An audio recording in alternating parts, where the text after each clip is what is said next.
पिछले कई दिनों से हम लोग अनुक्रमों पर चर्चा कर रहे हैं। आज मैं कुछ विशेष प्रमेय लेकर आया हूँ, जिनमें से दो कौशी के बारे में हैं, एक सिजारो की है और एक अनुपात परीक्षण या अनुपात प्रमेय है। इनको हम एक एक करके देखेंगे।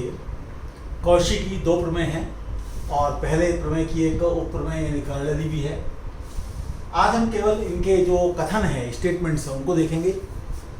अगली बार इन पर कुछ एक उदाहरण करेंगे और उससे अगली बार इनके थोड़े प्रूफ की बात करेंगे। प्रूफ एक बहुत महत्वपूर्ण चीज़ है, उससे हमें सोच की दिशा मिलती है, इसलिए उसे कभी नहीं छोड़ना चाहिए।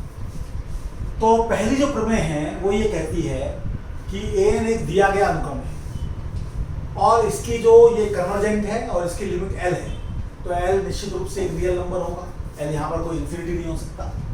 तो ये जो अनुक्रम है, इस अनुक्रम का क्या मतलब है ये मैंने यहाँ बताया है। एन को 1 रखेंगे तो a1 आएगा, एन को 2 रखेंगे तो a1 प्लस a2/2, एन को 3 रखेंगे तो a1 plus a2 plus 3 a3/3। इस प्रकार से ये जो अनुक्रम है इसकी लिमिट भी एल ही होती है, ये प्रमेय बताती है। और इसी प्रमेय का उपयोग करके एक हमने अन्य जो प्रमेय है, जिसे हम इसकी कर्णली कह रहे हैं, उसे प्रूव कर सकते हैं कि यदि एन पॉजिटिव है हर एक एन के लिए, तो ये जो हमारी सीक्वेंस है इसकी लिमिट भी एल होगी। कैसी सीक्वेंस होगी? पहले एन को 1 रखा तो a1 आया, फिर एन को 2 रखा तो a1 a2 का स्क्वायर रूट, फिर एन को 3 रखा तो a1 a2 a3 का क्यूब रूट। इस तरीके की जो सीक्वेंस है उसकी लिमिट भी एल होगी। तो ये पहली प्रमेय है कौशी की, एक उसकी उपप्रमेय साथ में है।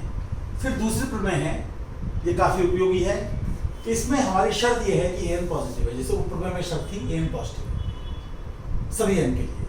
और जो हमारी ये रेशो है, अनुपात है बाद वाले का पहले वाले से, ये अगर एल हो तो फिर मतलब ये होना चाहिए। ये अगर नहीं हो रहा तो इसके बारे में बात नहीं करेंगे। ये अगर एल हो रहा है तो ये लिमिट भी एल होगी, ये बात यहाँ पर आपको बताइए।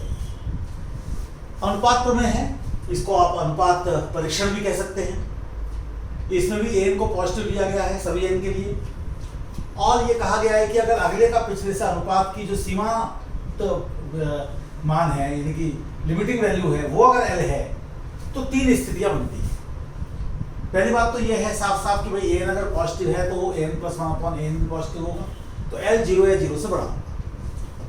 तो एल अगर 1 से कम है तो हम ये कहेंगे कि हमारी सीक्वेंस 0 को कन्वर्ज करती है, यानी जो एन सीक्वेंस है। एल अगर 1 है तो कुछ भी कहना संभव नहीं है। यानी ऐसे उदाहरण भी दिए जा सकते हैं जिसमें कि एल के 1 होने पर ये जो सीक्वेंस है ये कन्वर्ज करे, और ऐसे उदाहरण भी दिए जा सकते हैं जिसमें इसके 1 होने पर ये डाइवर्ज करे। तो कुछ कहा नहीं जा सकता, लेकिन यदि एल 1 से बड़ा है तो फिर ये अनुक्रम अपसारी है, यानी डाइवर्जेंट है। सिजारो की प्रमेय थोड़ा और एक कठिन बात कहती है कि यदि दो सीक्वेंस है ए एन और बी एन, वो क्रमशः ए और बी को जा रही है, इनकी लिमिटिंग वैल्यूज ए और बी हैं, तो यह परिणाम ये कहता है कि आप ये सीक्वेंस लीजिए और ये सीक्वेंस जो है ये ए बी हो जाएगी। इस सीक्वेंस को थोड़ा हम देख लें। अगर n को हम 1 लेते हैं तो पहला टर्म क्या आएगा? a1 b2। अगर n को 2 लेते हैं तो क्या आएगा? a1 b2 plus a2 b1 divided by 2।